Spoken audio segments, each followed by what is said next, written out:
Welcome to the American Med Spa Association podcast, Medical Spa Insider. This week, AmSpa President and CSO Cathy Christensen is speaking with Dr. Jennifer Linder, founder of Linder Health.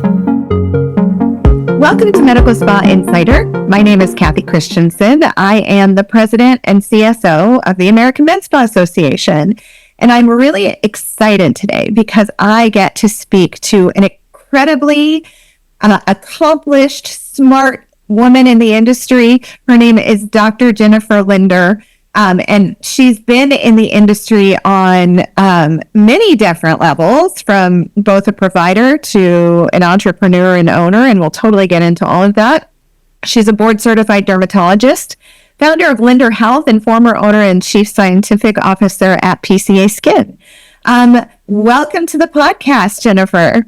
Hi, it's so wonderful to connect with you again. It's been a minute. So this is fantastic to see an old face. That old face, a friendly face. Oh, Let's be clear. Let's be clear about this. We're all working hard to keep it from being old. No, we were actually just reminiscing before we started recording. Dr. Linder and I, in my former life, I was an editor-in-chief of Skin Inc. magazine, and Dr. Linder was one of our regular contributors because she is such an incredible wealth of knowledge. So it's fun to kind of reconnect on this side of things. A few things have happened to you since then, right? That is true. That is true. It's education has always been my favorite thing in the through line, but there's definitely been some fun opportunities for new things and new learnings over the course of the last 2 decades that we've known each other. Yeah, absolutely. Well, how about you tell us a little bit about yourself and kind of your journey of how you got here? You're an incredible powerhouse in the industry, and there's a lot that you've done that I think a lot of people can relate to. So I'd love to just kind of learn more about your path and then where we are now. I know we're going to talk about some interesting things about kind of how to build your revenue with skincare treatments and chemical peels, but you as an entrepreneur and a leader in the industry are kind of a story of your own. So I'd love to hear more. Let's see, it's always awkward to talk about oneself, but I think I've been really lucky to be in an industry that I love, that there's always an opportunity to learn more. And as we were talking about, 70% of women own the medical spas that are out there. And I think it's also important to realize that it's important for the people that work with with the industry to also be women-focused, women-led. And that's one of my personal passions is mentoring people in that space and educating. But to think about, I guess my story starts as I've been a dermatologist for a quarter century now, and officially hit that this year. But what happened for me is I did a laser fellowship after I did my Mohs micrographic surgery fellowship, which is skin cancer. And during my laser fellowship, I, of course, lasered myself because that's what we do, and I made my melasma worse. So when I got out of my fellowship, I was looking for something to make it better, and my SkinCeuticals rep recommended that I try some peels from a little company called Physician's Choice of Arizona. And I happened to be going to Scottsdale on vacation shortly after that and went down and actually, because I'm the nerd that I am, met with their head of R&D, and the two of us geeked out, and I had this idea for a sunscreen, and I really wanted to think about the peels and understand how they worked, because the peels were the one thing that actually got my melasma better, like doing the superficial chemical peels, which is the opposite of what I used to think, which was more is better. Because I was doing a blade of lasers and a blade of peels, and it was the superficial chemical peels that worked. And so this was a major shift in my thought process. And as that old, Remington commercial said, I liked the company so much I bought it. So I took this little teeny nugget of a company called Physician's Choice and turned it into PCA Skin. And that was my full-time baby. My Mohs and laser practice and skincare practice was next door to the corporate offices. We grew it to 70 countries, 15,000 offices in the United States, and then had the opportunity after I'd had my first child. I had infertility problems like many people, and had an opportunity that was difficult to say no to, and sold the company to Colgate-Palmolive, and then had to have the experience like one does when a child goes off to college. They go off, they have their own successes, They also make some mistakes, and you have to watch it from afar. But it's been really fun to watch that company continue to grow. And then during COVID, I, of course, maintained deep, close friendships with especially my female core team, and including my chemist, my PhD in chemistry. And we started formulating new peels for ourselves because we, experienced peels literally all over the world. And we knew there was a way to do it better, and some cool science had come out. And so we incorporated that. They worked so well. We were kind of like, oh, I think we need to do this again. And so it's become a passion project. This next company, Linder Health or LH Labs. And then also during COVID, I got super obsessed with longevity and senescent cells. And so that's what we've really incorporated into the science. So that is like the really nitty gritty of it all. And I just feel so lucky to still be in this space. And I really enjoy it. I enjoy the fact that there's constantly new things to learn and ways to improve ourselves and educate ourselves. 100%. And this industry, as you kind of even just talked about in your journey, is always changing and always growing. The longevity portion of it, that's a huge portion of kind of our future. I'd love to kind of hear more about that aspect as well. Where are you like turning your interest as far as longevity is concerned, and kind of what do you think the path is for that in this industry? Well, I think it's something we all have to think about. And if one's not, it's time to educate yourself. My favorite paper as a starting place is the 12 Hallmarks of Aging paper that came out in Cell in 2023. And then also pulling the original paper from 2013. And that goes over the 12 hallmarks of aging, which we know each one of those things are reproducible to increase the aging process. And if you can experimentally decrease them, and as a result, actually improve the aging process. So if you understand those 12 hallmarks of aging, that's what is the core of longevity. And that means both internally as well as thinking about the skin. So that was really my thought process. Okay, how do I take these 12 hallmarks of aging and think about them related to the skin? And I think in the medical spa space, doing that as well, of course, there's things that you can do internally through IVs, through other treatments that one can do to actually make what we talk about is the health span. So health span is the quality of life, not just making the length of life longer. And you want to do that on the cellular level. And that's where thinking about senescent cells, telomeres, dysbiosis is one of the hallmarks of aging. And that's when your microbiome, whether it be topically or internally, is not working correctly. Of course, epigenetics, we know how important that is. That's where all those lifestyle components show up. And then even just like as simple as when you think about the genetics being mutations, that's what's coming from sun. So the number one thing I always say, if you're not protecting yourself from the sun, that's the easiest thing you can do to actually improve yourself when it comes to longevity and anti-aging. So sunscreen, number one, everybody should wear sunscreen. I don't care where you live, what time of year it is, and if you have Fitzpatrick 6 deep ebony skin, you should still be wearing sunscreen. Because of that longevity component. But I think that's where we're all really going to be thinking about it. And I think our consumers are starting to think about it. And so being able to use the language and explain it, that we're not just making them look better, we're actually making them healthier internally, is a way to really communicate with the consumer. Yeah, no, it's actually really interesting that medical aesthetics is embracing wellness. Like we're seeing kind of, at one point, they were kind of very different paths for an esthetician or a skincare professional or even a derm to start kind of exploring. And now we're coming together where you can absolutely immediately fix up your face, but how long does that work? How long can you avoid skincare? And it's very interesting to me that when you actually look at our data from our State of the Industry report at AmSpa, I believe our number 2 professional in the med spa space is an esthetician. So I'd love to learn a little bit more about your thoughts on skincare in the space, why it's so important, and really how much education on skincare should injectors have, or those who are, laser techs should have? Because as someone who has a background like I do in skincare, I know that it's very complicated. The things that you just talked about, epigenetics, telomeres, things like that, that's not something that you hear a lot right now in the medical aesthetics industry, even though we are dealing with skin. Oftentimes we're talking more about anatomy and things like that. So I'm curious to know what you think as far as that education, scientific education, as far as cells and things like that. What's the place in the medical aesthetics industry for that? And how can we use that information to help our clients?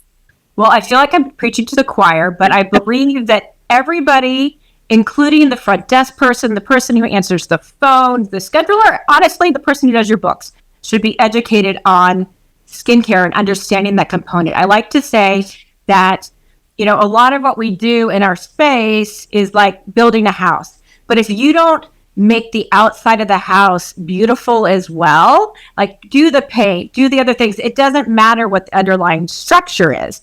And now we know it's not just about the way it looks. Skincare actually can make skin healthier. I think we talked about sunscreen already, like how important that is. But the other thing that I think people should really understand is moisturization. And one thing that people can take away is not only does it make the skin, healthier because you're not having transepidermal water loss, it's looking more effervescent and glowing, but it actually is important for your microbiome, because the microbiome, to be healthy on the skin, has to be well moisturized. So it is critical for health. The 3 steps to a healthy microbiome is controlling inflammation, having a well moisturized skin environment, and then regularly acidifying the skin. So that's something else we can talk about in the future, because I obviously love peels. But everybody in your office, whether or not they're the injector, if they're the front desk person, should understand there's 3 things that everybody needs. 1 is sunscreen, 2nd is a moisturizer, and the 3rd is a great cleanser, because it's actually getting off all those pollutants, getting off whether or not it's makeup or anything else that's coming onto the skin at the end of the day is really important, because the skin rejuvenates itself overnight, and it does a better job of that if you have a clean surface. And so the reason why I think a spa should always carry skincare and choose and recommend a great moisturizer, then they're hydrating it. They're not stripping their skin, because often choosing a bad moisturizer and cleanser combination actually can do more harm than good. So at a minimum, get everybody educated on those 3 things. Tell me a little bit about chemical peels. I know you're like chomping at the bit. Let's talk about chemical peels. Tell me a little bit about when they should be used, how they should be used in conjunction with how they should, or if they should be used in conjunction with lasers, fillers, anything like that. What's the best time to use it? It's a tool in your toolbox that I think a lot of folks don't necessarily understand when to deploy it. So I'd love to know more about that. Thank you. And you're right. You're like literally doing my 2 favorite topics. I could talk about cosmeceutical skincare and skin health for 3 hours, and then talk about skin and chemical peels for the same amount of time. But what really got me jazzed up during COVID was the thought process of, can we do a chemical peel that's non-inflammatory? Because that's really where all medicine is going, right? And so traditionally the ingredients we use like PCA, glycolic acid, hydroquinone, are actually quite inflammatory. And as a result, we would sort of use chemical peels to control a healthy healing environment. But there's a way to do it even better, and that's to control the inflammation. And you can do that by a couple of different modes. One is by controlling the pH. So now when I formulate, I like to do a pH between 3 and 3.5.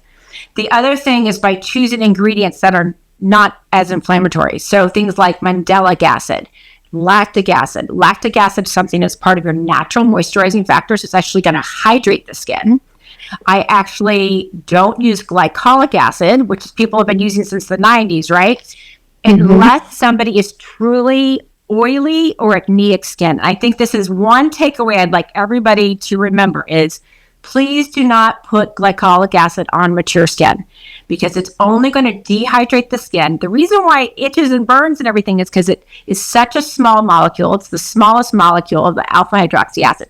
So it quickly goes into the skin, and that's the reason why it's quite irritating, and it actually makes the nerves tingle and everything. And so I wanted to think about what are the pain points, and one of the biggest pain points was inflammation. So that was sort of where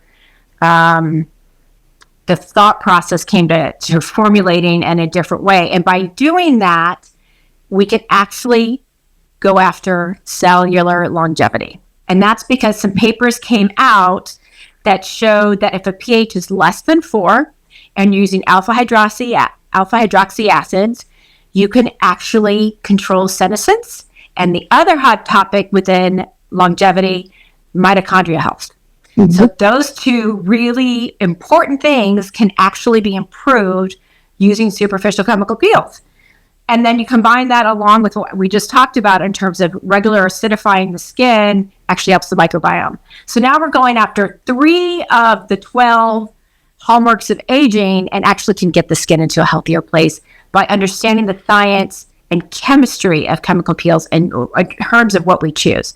So the reason why I preluded into all this before talking about when to use it in combination with other things is it used to be that you really wanted to separate your chemical peel, even superficial chemical peels, from other modalities. Whether or not it was lasers or IPL or microneedling, whatever it may be, we'd always say separate it by at least 2 weeks, let the healing process happen for each thing. But by choosing the non-inflammatory peels, you can do it in concert, which means you can do a chemical peel with basically every single other treatment you're doing. So the reason why I like it is you get better results. And from a business owner standpoint, you're actually able to do a better treatment for the patient at the same time as increasing your outcomes and your financial outcomes. So by changing this, you can do it with IPL. You can do it with any non-ablative laser, which is a totally new thing. We just say you got to get the skin back to baseline temperature. You can do it, of course, with things like LED, light stim. You can do it I do it after every single injection. In my office, if you are getting alpha hydroxy acid injection, if you're getting a biostimulator, I've been doing Sculptra since 2004. It's one of my favorite fillers. Whatever it is you're doing, Botox, any one of them, any of the neurotoxins, Xeomin, Dysport, any of them, because of the fact that it's non-inflammatory, even though they just had injections, you can go ahead and do peel right on top of that. I do it myself in my office. I have some colleagues that they then transfer to an esthetician. They do a whole beautiful treatment, 45-minute, hour-long treatment. I like to do it in a few minutes. And then the nice thing about that is when they leave the office, their memory is of hands on the face in a nice, soothing way where it's glowy and beautiful when they leave, rather than me putting a needle on their face or using the heat of the laser or whatever it may be. And those are some of my favorite things to do. So we can go all into the depths of all the different things you can do. I just keep talking. So you got to interrupt me. No, I think it's all fascinating. And I think it's very interesting because there are different schools of thought, on what the patient is looking for in these instances. Is it, some people are very quick, getting their toxin and filler on their lunch break and trying to get out. And then there are other people, and I'd love to hear your opinion on it, because I feel like I could speculate that with the attention, with the pandemic, that kind of what that brought to people about kind of paying more attention to their self-care and trying to slow down and trying to, really put some attention towards the more meaningful things. Are you finding that more people are looking for the full experience along with chemical peels like the 45-minute treatment? Or is that just about, are you seeing the same kind of speed, keep rolling kind of thing, or just a little bit of both? I'm so glad you brought this up, because I actually think what we as clinicians, whether or not one is an esthetician or a physician, and why people come to a spa, medical spa, is because that empathy piece, the connection, that human connection. I think this is the biggest thing that we really learned through COVID was the fact that the connection piece, the hands-on, the talking, being heard, really, well, there's actually studies that show that when someone is heard about their medical condition, their skincare condition, they actually have a better response and have a faster healing rate. The empathy piece actually is a key component of the treatment plan. So I actually think even if it's somebody like me who's doing a peel after an injectable treatment, I still lay them down because I actually believe you can lay down somebody after neurotoxins and fillers. There's studies that show that you can do that. And actually put my hands on them. You can take the time to actually not only do the peel, but put the moisturizer, the sunscreen. Nobody ever leaves my office without sunscreen in the face, but you put it on in a beautiful way and you connect with them. And that then becomes a better experience. It doesn't take any more time to be kind and connected. That's really interesting. I love that you do that because I feel like when you are seeking out that experience, and you're a dermatologist, so you have made choices, right? Like you definitely could have the sterile office and all of that, but you've made choices to make it an experience that meets kind of a higher level of need too. So it's not impossible, right? Not impossible, and it's sort of, I believe that, we know that when people have more of a connection to their provider, they're actually more likely to return. And they also not only believe that they got a better treatment, but they actually get a better treatment. Mm-hmm. So taking the time, there's all these studies that show with doctors, if you sit down and look at the patient in the eye, rather than standing up and talking to them, they actually believe you spent twice as much time with them. Really? I feel like I totally believe that. So it's taking the time. So even as you're doing your consult, this is something that every single person when they're doing a consultation can take into their armamentarium to do a better job. But it's making eye contact. It's knowing the person. It's listening. It's important, I think, to listen because we go in having an expertise, right? But it's important to really hear what the patient is wanting and desiring. And as you know, every patient is kind of different in how they're approaching things. You don't want to overwhelm the person that's sort of just starting out.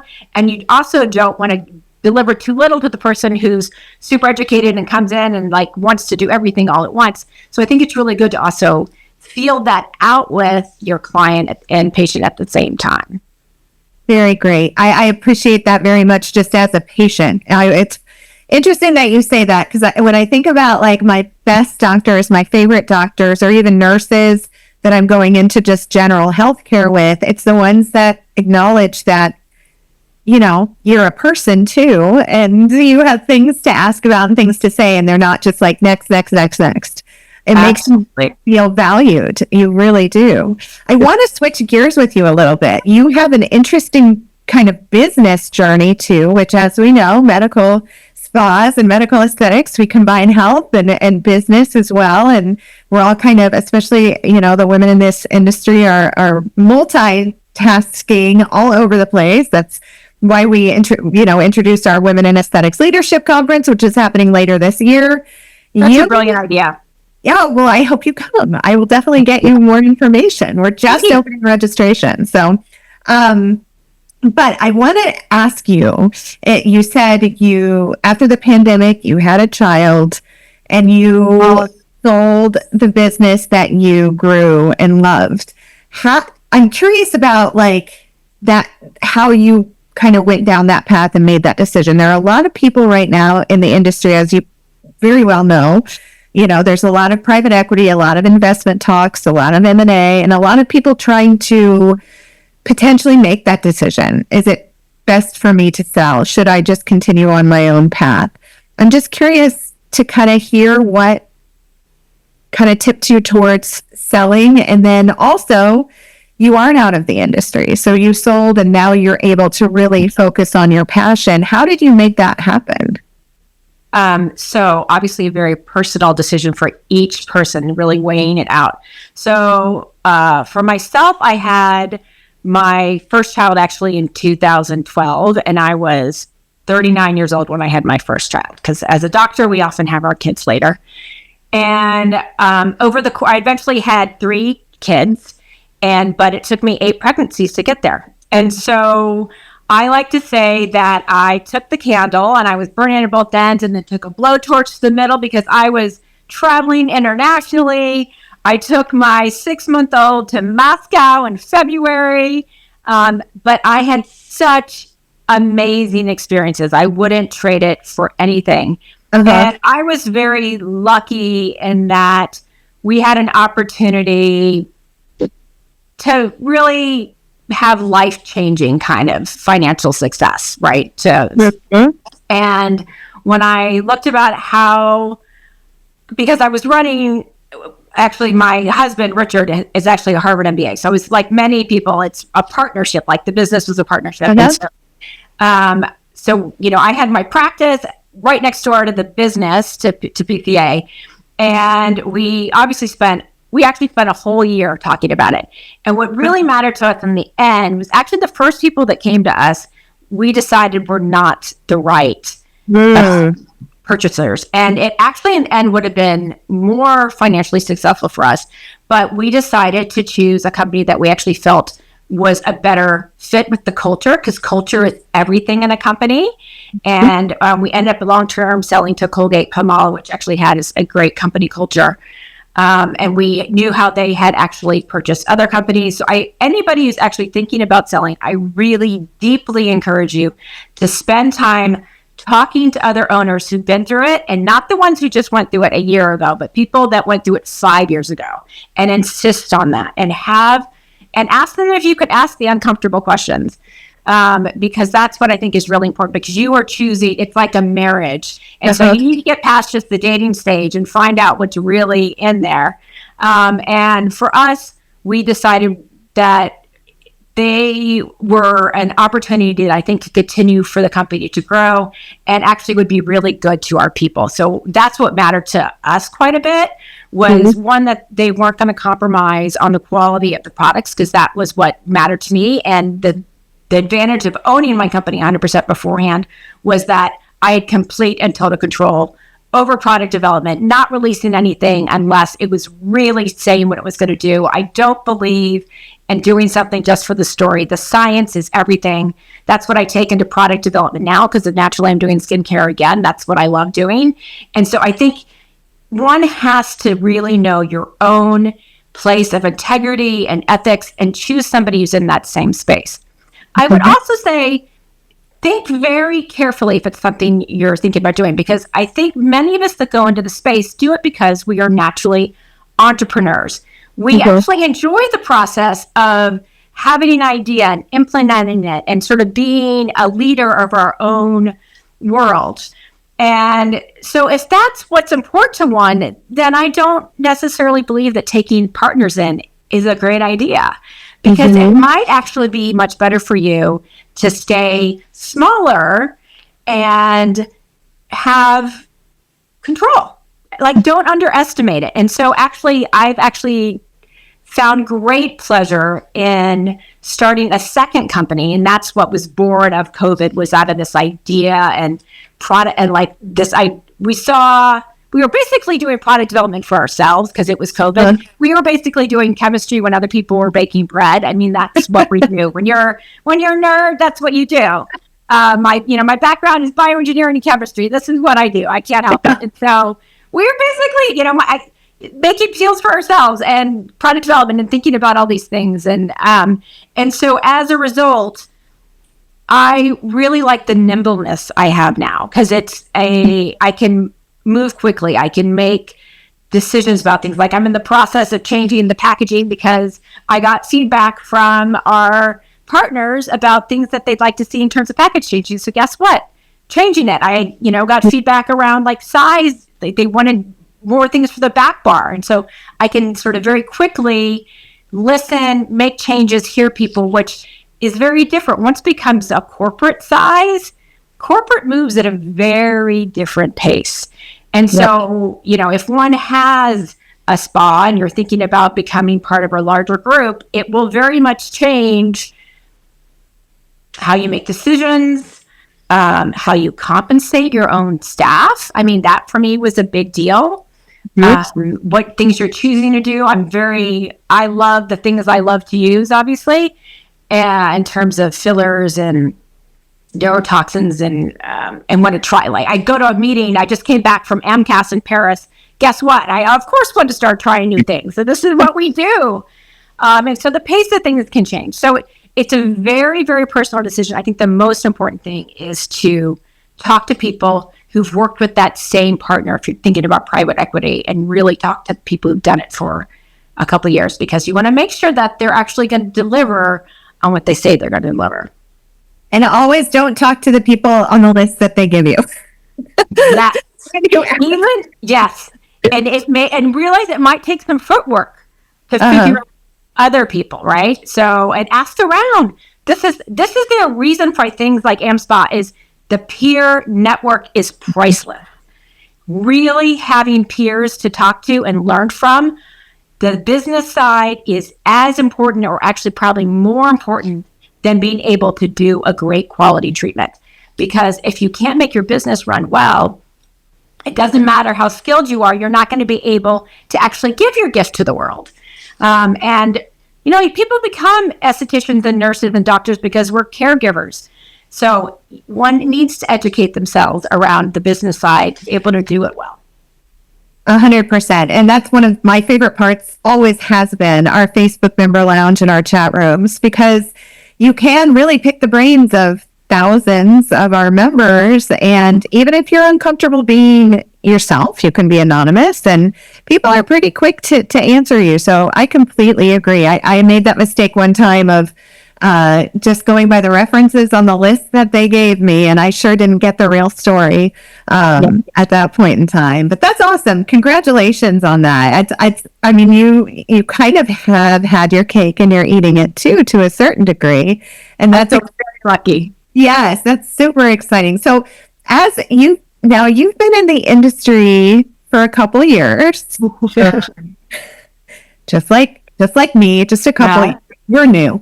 We're newbies. Yes. Yes, we're new. So tell me a little bit as you look at.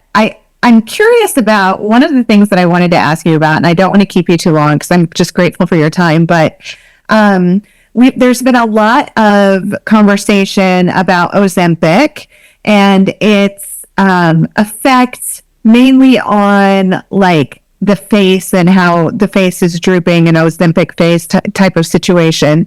I'm curious, is that just because of the density underneath the skin, or is there a skin effect to the Ozempic weight loss? And is there a way that people can help treat patients who are experiencing that as well? I think the gestalt within the dermatology space is we do believe something is happening with the skin, because we know there's protein loss often across the board, right? And so protein loss is going to affect the skin just as it's going to affect the underlying musculature as well. So I think that's one of the reasons why it's really important to do things that are going to keep your skin in the healthiest way possible.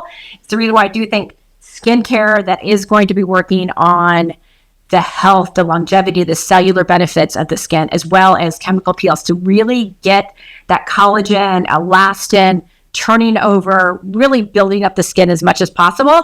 It's kind of like you don't want to do Ozempic and not be going to the gym at the same time, right? You've got to do those things in concert to really get the benefit out of it. Okay, very good. And one last kind of technical question. Talk to me about your thoughts on the whole biohacking, bioregeneration that's happening in our kind of as we look towards aging in the future.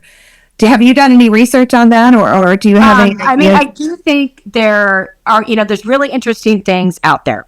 Metformin, I think we really do understand now, has some great benefits. I would not recommend rapamycin. There's actually been shown to be probably some the negatives of trying to do that regularly. NAD, both orally, ID, probably has some benefits. I think one needs to really choose what products one is doing. I personally take a product called K-Pax on a daily basis. That's actually a mitochondrial health product. That's an oral supplement that also has some other vitamins and things in it. I think that the mitochondria, I think, is really probably the next big hot topic.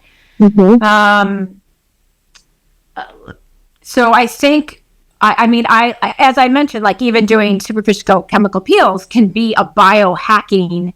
Your topicals, choosing the right topicals that have the right peptides and ingredients that, like one of my favorite ingredients is something called Chronoglow. It actually comes from the it's called the Rose of Jericho, but it's a plant that is a regenerous plant. So the plant looks like it is dead. And then when it actually gets exposed to air, light, water, all the things it needs, it actually blooms again. And so there's actually ingredients within that you can do with topicals that have been actually shown to have a regenerous effect. So there's all these things where we're just, I think, starting to understand it. I think a lot more data and studies need to be done. One needs to be cautious around how we do these things. But we actually know that doing things like intermittent fasting, great biohack.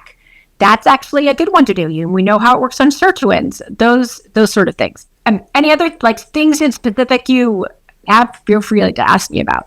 No, I think that's very kind of along the lines of what I was asking, is basically how can you, if you, in my opinion, with what I read and what I have seen, that's like the next big kind of revolution, is to figure out how to make your cells work for you in the anti-aging game.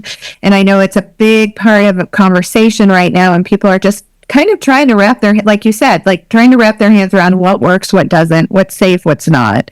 But it's just, to me, very interesting to see that as an evolution of the anti-aging situation as we go forward. There's a lot to do with nutrition. There's a lot to do with fitness, skincare, sunscreen, trying to stay away from toxins and inflammation. But like you said, we're just kind of scratching the surface, and it's fascinating. Well, I think people also underestimate sleep. If there's one biohack you're going to do, the first one should be sleep. It's really super, super important. We really understand that often those last 2 hours of sleep are actually when you get the best, the waves of sleep that you really need for true deep regeneration. It's when our skin regenerates. It's when our organs regenerate. So do not underestimate sleep. It's actually one of the reasons why I actually added a melatonin supplement along with valerian root and some other great sleep-inducing, relaxing ingredients to my skincare line, because I actually believe we were talking about the empathy that comes with an esthetician. I think one of the things that they really can do a great job of, because they're often with somebody for sometimes close to an hour, is the fact that you can actually use that time to educate somebody. Sleep, exercise. One of the things that I always do is when I'm cleansing the face, the scent, let them take it in, because we actually know scents calm our nervous system and actually improve the healing process. So that data is out there and really cool. So I think some of this has to do with things that we've done. We now understand why they're beneficial. And so biohacking, I think, is things that some of us already do, but it's how we think about it. It's a language. How do we talk about it? Yeah, awesome. So my last question for you, Dr. Linder, and thank you so much for your time today. But as you kind of look towards the future, this industry is so much fun for people who love change and new things. And what do you see on the horizon for kind of the next wave of I don't want to say buzzword, but the next wave of evolution for this industry? What do you think it is? Well, I actually do believe deeply that longevity is it. So talking about longevity is the most important thing that we can do. And so educating oneself and shifting how one talks about things so that we're talking about wellness. We were talking about earlier about how it used to be sort of a split, and I think that's really merged together now. And so it's it also lets your patient and client understand you care about them as a whole person, not just that you're wanting to inject them or do laser to them. You're actually thinking about their mental health, the way that they interact with the world. And I think when that happens, then you have better connection. And then that actually, I think, is what keeps our patients connected to our individual businesses or to our individual providers. And I think that's the reason why doing that wholeness is so important. I love that. Because, I mean, it takes, as we evolve, it takes kind of, in the very beginning, medical aesthetics, fillers, talks, all of that had very much a stigma to it. And it's interesting now that we're evolving into that whole body kind of approach. It takes away any sort of stigma that may even still be kind of attached to it. It's like, hey, everybody loves sleep. Everybody wants to eat better. Everybody wants to move their body. All of this is part of overall wellness. And it kind of, at the very last part of stigma is gone when you do that. I don't know if you find that with your patients, kind of a more embracing of what's out there, or.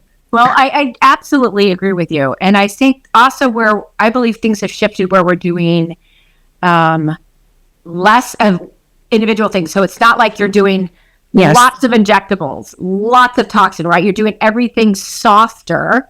Like I even let my own face recently, all my fillers and toxins wear out because I wanted to see where my natural face was. And I think that's something, for me, I'm an experimenter. So that's part of what I did. This is my natural self, just skincare and peels. The thinking about doing more things in unison. So thinking about the client, the patient as a whole, so that you're talking to them about, okay, this is what we can do in terms of microneedling. This is what we can do in terms of laser. This is what we're doing with peels, and doing all those things together. So for example, I like to say that now with the non-inflammatory peels, you can do a peel on every single patient that walks in the door. So, and combine with anything so that they know that they're doing something immediately and long-term, and you're making a plan for them so that it's a relationship long-term. And you could also talk to them about, like, what are your time frames? What are your goals? And talking to them, like, bring it up about diet and alcohol and sleep, so that they know you're thinking about them as a whole person, not just about the treatment that you're wanting to provide for them. Well, and it's great that you provide a safe space to have those conversations. They don't feel like there's judgment to it. You're just trying to understand their situation, which is, a lot of times that can feel sensitive if you're not in a place that feels like safe and they know that they can talk to you. And it sounds like you have built a practice that has that empathy kind of built in. Kindness is everything, in my opinion. If you sort of meet people where they are and listen, that's the most important thing one can do. Awesome. Well, thank you so much for your time, Dr. Linder. I look forward to trying some of your peels very, very soon and seeing what you're going to do as you kind of move forward in your passion project. And who knows what's going to happen next, what you're going to invent in your kitchen. Well, this is what's so fun, right? It's sort of like, it's so fun to reconnect with somebody that I've known for so long. And it really is a passion project now. I get to do the nerdy science that I love so much, because there's ways to do it better. Peels really hadn't changed since the 90s. Yes, that's true. It was time to think about things in a new and different way, because we could do it better. And yet there's nothing better. I love a good peel. Like, I literally look like I have gone on vacation when I come back from a peel. So yeah, you're right. They haven't really changed until you've kind of brought them into this time and this place, and they're still amazing and wonderful and make us feel like we actually did get that 10 hours of sleep that we know that we want. So, well, we can even do them on sensitive skin now. I do peels on people that have been sunburned, on eczema, all these kind of things. By choosing the right things, you actually help the skin to heal. And I think that's the difference, is that we're actually part of the healing process. It's really fun. Awesome. Well, thank you so much for your knowledge and taking time for us today. And if people want to learn more about you and your company, where can they find you? So they can find me at Linder Health, or they can find me at Jennifer Linder MD on socials. All right, cool. Well, thank you so much. Thank you. Thank you to producers Madeline Mahler, marketing content coordinator who organizes, schedules, and handles our guests, provides topics, talking points, and guest bios to our hosts. And myself, Joe DeGuzman, technology operations assistant manager. I handle the audio and video editing, voiceovers, and tech. Kate Harper, senior digital marketing coordinator who makes all of our graphics and manages the podcast platform. Esme Uriostegui, senior social media coordinator who makes and posts all the clips of the podcast to our social feeds. Our music is by Ghost Score. Thank you for listening to or watching the Medical Spa Insider podcast. Please follow or subscribe wherever you listen to your podcasts, and subscribe to our YouTube channel for future episodes. For more information about the American Med Spa Association, please check our show notes or in the description below.